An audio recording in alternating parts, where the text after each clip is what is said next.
महाराज की जय। बोलो वृंदावन बिहारी लाल की जय। श्री कृष्ण गोविंद हरे मुरारी, हे नाथ नारायण वासुदेवा।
बड़े पावन दिन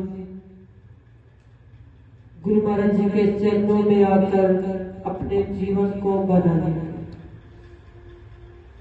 अभी हम सुन रहे थे चूलेदार जो चरण सतगुरुदेव ओदा जन्म सुहेला होगा। मैं अखिया देनर तकियाए ओदा रब नाल मेला होगा। हमने अपनी आंखों से देखा प्यारे श्री महाराज जी को। हम कहीं और क्यों जाए, इस तन से देखा, लेकिन तन से सतगुरु को ना मानो। ना तन से सतगुरु है, ना तन से चेला है। कहने का मतलब हमने साकार रूप के अंदर उन्होंने अपने गुरु योग भगवान को अपने अंदर हर तरह से बातें करते हुए हमने देखा।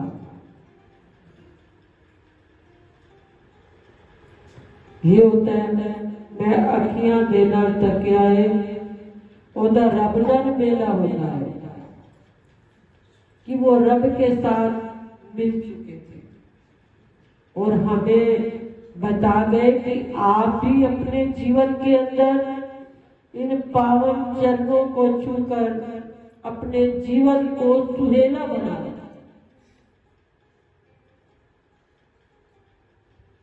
कल परसों रावण दहन था।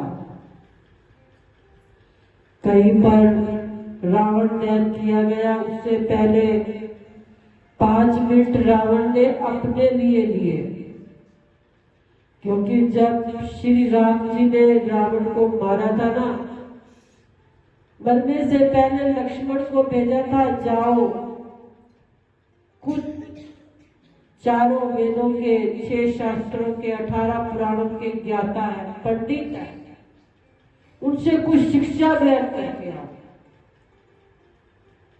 अब लक्ष्मण गए, सिर के पास जाकर खड़े हो गए। हम भी तो हर किसी का क्या करते हैं, दिमाग ही खाते हैं। लेकिन जीवन के अंदर कुछ पाना हो ना, तो चरणों के पास जाकर खड़े हो। अब अर्जुन चरणों के पास खड़े थे तो देखो भगवान को पा गए, और दुर्योधन सिर के पास खड़े थे तो माया को पा गए। दुर्योधन ने क्या मांगी, क्योंकि ये दिमाग है ना जाने कहां की सोचता रहता है, और चरणों में आ जाए ना तो ये दिमाग सोचना बंद कर देता है। अब दुर्योधन सिर के पास खड़ा था, दिमाग से सोच रहा था, और अर्जुन चरणों में खड़ा था, कुछ नहीं सोच रहा था। तो देखो अर्जुन ने किसको पाया? भगवान को पा लिया। दुर्योधन सिर के पास खड़ा था, क्या पा गया? मौत को पा गया। माया को मांगा, माया क्या करती है? पूरी जिंदगी माया को पाते रहते हैं, लेकिन फिर भी साथ नहीं जाती। अगर पूरी जिंदगी भगवान को पाते ना, तो भगवान हमारे साथ। अब रावण ने भी 5 मिनट मांगे, वो तो त्रेता युग के थे, ये कलयुग के रावण। अब कहने लगा मुझे जलाने कौन आया है? सबने बड़े जोर से कहा, हम सारे।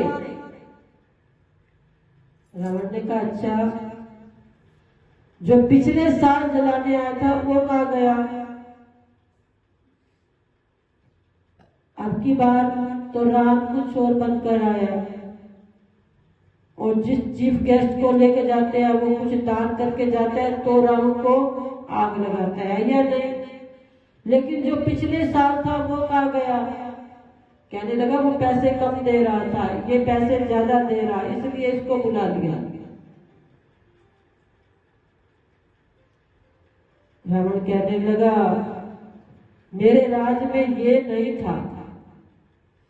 जब मुझे जलाया गया था ना, तो उस समय पैसे की माया की। आज तुम पैसे के लिए, मुझे जलाने के लिए कि वो मुझे ज्यादा दे रहा, इसलिए हमने उसको बुलाया। जो कम दे गया था ना पिछले साल, उसको नहीं बुलाया। रावण कहने लगा कौन सी बुराई को जला रहे हो? तुम कहते हो बुराई की हार हुई और सच्चाई की जीत हुई। अब ये बताओ तुमने बुराई को जलाया तो जलाया कहाँ? रावण कहने लगा मेरी दूसरी बात सुनो।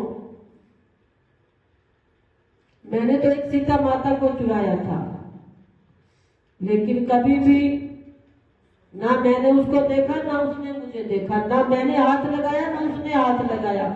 और आज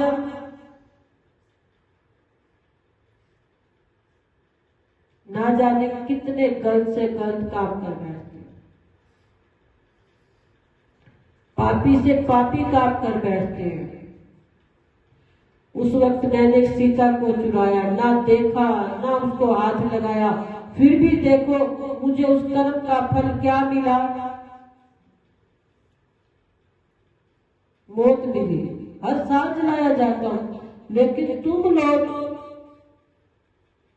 आज कहीं हो, कल कहीं हो, सुबह कहीं, शाम कहीं, ना जाने कितनी बार बदलते हो, लेकिन तुम्हें किसी ने जलाया? कहने लगे मेरी तीसरी बात सुनो, ये हमारे अंदर है या नहीं? मैंने तो एक भगवान शंकर को पूरे जिंदगी के अंदर पूजा की और अपनाया हुआ था। शंकर भगवान के अलावा मैंने किसी को भी ना अपनाया। अब शंकर भगवान अंत समय मुझे आशीर्वाद नहीं दिया, लेकिन फिर भी मैं उनके चरणों में मस्तक नवा कर गया। चाहे आशीर्वाद ना मिला, लेकिन फिर भी मैंने भगवान शंकर को छोड़ा नहीं। आज संसार के अंदर अगर हमें एक देवता से कुछ ना मिले, गुरु से कुछ ना मिले, तो हम क्या कर देते हैं? मैंने भगवान शंकर को पहले भी अपनाया, बाद में भी अपनाया। आज भगवान शंकर ने कुछ ना दिया तो हम बालाजी चले जाते हैं। भगवान शंकर ने कुछ ना दिया तो हम बालाजी चले गए। बालाजी ने कुछ ना दिया तो श्रीनाथ चले गए। श्रीनाथ ने कुछ ना दिया तो शिरडी चले गए। शिरडी ने कुछ ना दिया तो खाटू श्याम चले गए। ना जाने कितनी कितनी बार अपने जीवन के अंदर अपने प्रभु को भी बदलते रहते हैं, है या नहीं?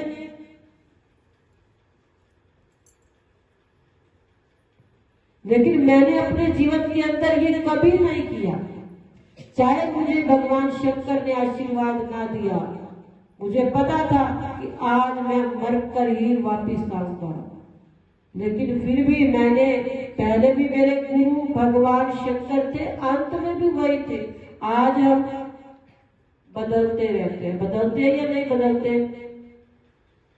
रावण कहने लगा, इन कुरीतियों को, इन बुराइयों को, इन गलतियों को हम अपने जीवन के अंदर, लेकिन हमें तो आज तक किसी ने भी मुझे जलाने के लिए, तो कभी अपने आप को भी जलाने के लिए कोई सरकार पैदा हुई? कितने गलत काम करते हैं। और जब मैं इतना बड़ा पुतला बनाया जाता है ना मेरा रावण का, कोई बनाता है 100 फुट का, कोई बनाता है 108 फुट का, कोई बनाता है 200 फुट का। अरे उस बनाने के लिए कितने बम खर्च होते हैं। अब ये नेता लोग लिख देते हैं 250 पेटी बम्बों की आई, लेकिन मेरे में लगाते कितने हैं? कम से कम 7-8 पेटी लगाएंगे। बाकी कहाँ गए? बाकी कहाँ गए? वो जो 250 पेटी थी, 250 पेटी में 5-7 पेटी लगी, बाकी पेटी 250 पेटी कहाँ चली गई? अरे वो हमारे घरों में आ गई। किसके घर चली गई? उन नेताओं के घर में चली गई, उन लोगों के घर में चली गई जिन्होंने उसको बनाया था। अब वो रिश्वत है या नहीं है? वो पाप की कमाई है या नहीं है? हम कोई वस्तु और लाते तो है 100 की, बतलाते कितने की है? 150 की। तो 150 रुपए हमारे किसी ना किसी तरह से निकलते हैं। अब 50 बचाए ना, 50 में से 500 रुपए हमारे ऊपर लग जाते हैं। अरे वो कोई ना कोई प्रभु हर कर्म का, पाप का हो चाहे पुण्य का हो, उसका फल 10 गुना बनता है। एक बार एक भगवान शंकर के चरणों के अंदर एक भगतानी थी, पूजा करती थी। भगवान ने कहा वर मांग। कहने लगी ठीक है। कहने लगे जो तू मांगेगी ना तुझे 1 मिलेगा, दूसरे को 10 मिलेगा। कहने लगा ठीक है। अब उसने भगवान शंकर से मांगा कि मेरे जीवन के अंदर एक बड़ा सा सुंदर मकान बन जाए। बन गया उसका एक बड़ा सुंदर, और उसकी सास के बन गए 10। अब उसने भगवान से मांगा दूसरा वरदान कि मेरे जीवन के अंदर हर तरह से किसी चीज की कभी कमी ना आए। भगवान ने कहा ठीक है। अब उसकी सास को किसी तरह की कोई कमी नहीं, घर के अंदर नौकर चाकर उसके 10 तो उसके 100। अब उसने कहा भगवान एक छोटा सा काम कर दे। कहने लगा बोलो। कहने लगी मुझे थोड़ा सा अटैक दे दे। भगवान ने कहा ठीक है। अब उसको थोड़ा सा अटैक आया, सास मर गई। हम क्या करते हैं? ऐसे ऐसे काम करते हैं। अपने जीवन के अंदर अपना जीवन बनाने के लिए दूसरों का चाहे नरक नरक हो जाए, ये काम करते हैं कि मेरा तो अच्छा बने और मेरे घर वालों का नुकसान चाहे कितना हो। अब अपने लिए थोड़ा सा मांगा, ठीक हो गई, और वो सास हमारे हाथ ये होते हैं। अरे कभी ऐसा ना। अब हम रावण है या वो रावण अच्छा था? अरे रावण तो हम है। रावण ने कभी अपने माँ बाप के लिए, सास ससुर के लिए, पत्नी के लिए कभी पूरा सोचा? हम तो ऐसी आज समाज के अंदर स्त्रियां हैं कि अपने जीवन के बारे में हमेशा, लेकिन दूसरों का चाहे कैसा भी बन जाए, ऐसा ना किया करें। रावण ने कभी किसी का बुरा नहीं किया। उसके राज के अंदर जो प्रजा थी ना, वो हमेशा सुखी रहती थी। आज की प्रजा देखो, है सुखी? कोई सुखी नहीं है। रावण ने किसी अपनी प्रजा को दुख नहीं दिया था, और आज की प्रजा देखो कितना दुख उठा रही है।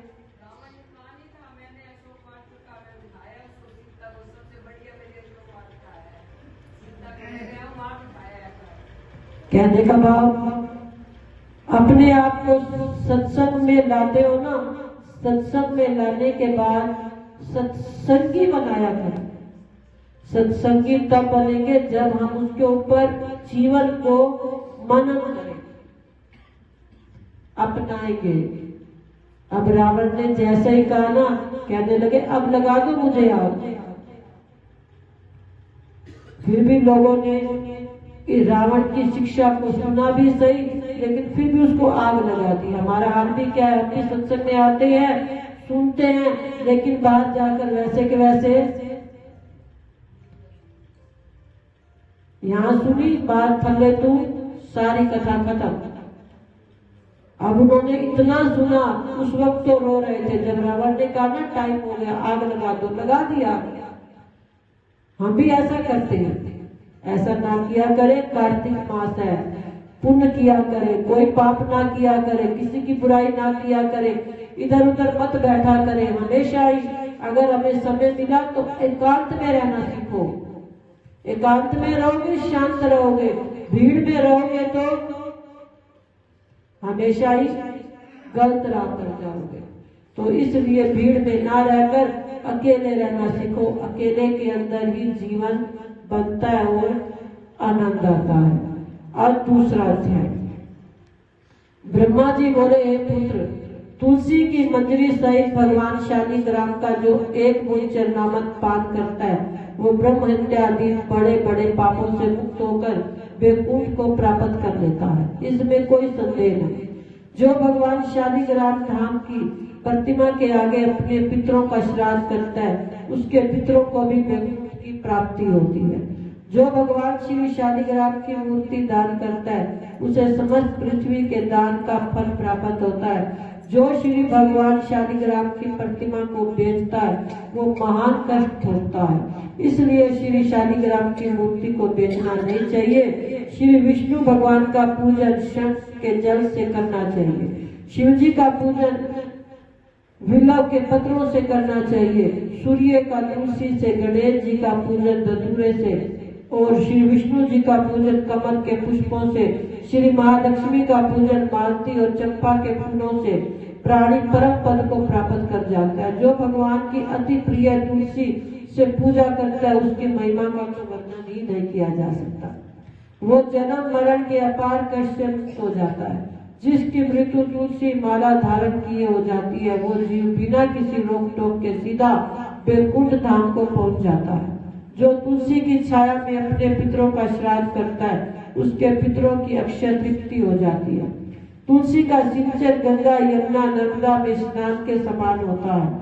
तुलसी का वृक्ष उगाने और सींचने से, केवल स्पर्श करने से मनुष्य के मनसा वाचा कर्मणा, ये तीनों प्रकार के पाप नष्ट हो जाते हैं। इस प्रकार कार्तिक मास में व्रत करने वाला तुलसी जी का शांत चित्त से पूजन, प्रदक्षिणा और नमस्कार करना, ये हाथ जोड़कर प्रार्थना करे कि हे श्री हरि, हे देवताओं के देवता, हे परम प्रिया, तुम्हें देवताओं ने बनाया और ईश्वर ने तुम्हारा पूजन किया, सो मैं भी तुम्हें नतमस्तक नमस्कार करता हूँ। इस प्रकार से प्रार्थना करनी चाहिए। जो प्राणी आंवले के पत्तों और पुष्पों के भगवान का पूजन करता है और आंवले के वृक्ष के नीचे बैठकर भगवान का पूजन करता है, उसको स्वर्ण के फल और फूलों का फल प्राप्त होता है। जो मनुष्य द्वादशी को तुलसी और आंवले के पत्तों को तोड़ता है और नर्क में जाता है, मनुष्य को चाहिए कि कार्तिक मास में आंवले के फल, तुलसी, गोपी, चंदन की माला धारण करे। ऐसा करने से जीवन मुक्त हो जाता है। व्रत करने वाला मनुष्य भोजन के पश्चात चंदन, पुष्प, पान, दक्षिणा देकर ब्राह्मणों को संतुष्ट करे। संपूर्ण कार्तिक मास में पृथ्वी पर शयन करे और ब्रह्मचर्य का पालन करे। केवल 1 मास तक पत्तल में भोजन करे और मौन व्रत धारण कर रहे, तो वो प्राणी धीर वीर कांतिवान हो जाता है। जो मनुष्य एक समय आंवले के वृक्ष के नीचे पूर्ण कार्तिक मास भोजन करता है, उसके 1 वर्ष के समस्त पाप क्षय हो जाते हैं। व्रत करने वाले को शहद, कांजी, दाल, तेल, कच्चा भोजन, दूसरे का अन्न और कोई भी तामसी और बुरे नामों वाला भोजन नहीं करना चाहिए। रविवार को आंवला नहीं खाना चाहिए। देव, गो, वेद पर निंदा नहीं करनी चाहिए। मांस इत्यादि का सेवन तो कभी उसका ध्यान भी नहीं करना चाहिए। मिट्टी में उत्पन्न हुआ नमक, मसूर, बासी भोजन, तांबे में डाला हुआ दूध इत्यादि ये सब मांस के समान ही माने जाते हैं, अतः इनका प्रयोग नहीं करना चाहिए। केवल स्वयं अपने ही लिए बनाया गया भोजन भी मांस के समान होता है। लहसुन, प्याज, पृथ्वी पर फूल गोभी इत्यादि, गाजर, जंगली घिया, बैंगन, पेठा, दोबारा पकाया भोजन ये सब व्रत में नहीं खाने चाहिए। रजवसला, स्त्री, मलेच्छ, पतित, पाखंडी आदि से भूलकर भी बात नहीं करनी चाहिए। एकम को पेठा, दूज को बैंगन, तीज को पृथ्वी का फूल, चौथ को मूली, पंचमी को बेल, छठ को कलिंदा, सप्तमी को आंवला, अष्टमी को नारियल, नवमी को जंगली घिया, दशमी को परमल, एकादशी को बेल, द्वादशी को मसूर, त्रयोदशी को पान, चतुर्दशी अमावस्या और पूर्णमासी को नारी का शाक भूल कर भी नहीं करना चाहिए। इति द्वितीय अध्याय संपूर्ण। बोलो श्री गुरु महाराज की जय।